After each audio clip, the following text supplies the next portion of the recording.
મુખ્યમંત્રીએ ગાંધીનગરમાં યોજાઈ રહેલી ભૂમિ વ્યવસ્થાપન અને આપદા પ્રબંધન અંગેની દ્વિદિવસીય રાષ્ટ્રીય પરિષદનો પ્રારંભ કરાવ્યો હતો।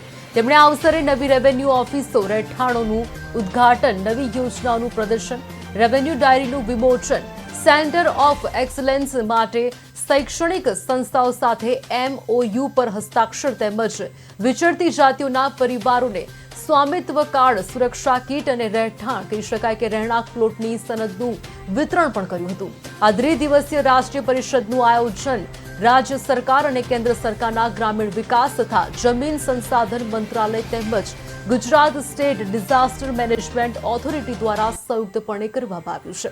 મુખ્યમંત્રી ભૂપેન્દ્ર પટેલે સ્પષ્ટપણે જણાવ્યું છે કે આપણી જમીન સભ્યતાનો આધાર અને અર્થવ્યવસ્થાની કરોડરજ્જુ છે। એટલું જ નહીં, ખેડૂતોની આજીવિકા, ઉદ્યોગ વેપારના રોકાણો અને લોકોના અધિકારનું પ્રમાણ પણ જમીન છે। આ પ્રમાણ ત્રુટિહીન અને સુગમ હોય તેની પ્રાથમિકતા સુનિશ્ચિત કરવા વડાપ્રધાન નરેન્દ્ર મોદીના માર્ગદર્શનમાં કેન્દ્ર સરકારે શરૂ કરેલો ડિજિટલ ઇન્ડિયા લેન્ડ રેકોર્ડ્સ કહી શકાય કે મોડર્નાઇઝેશન પ્રોગ્રામ ઉપક્રમે બન્યો છે તેમ તેમણે ઉમેર્યું હતું।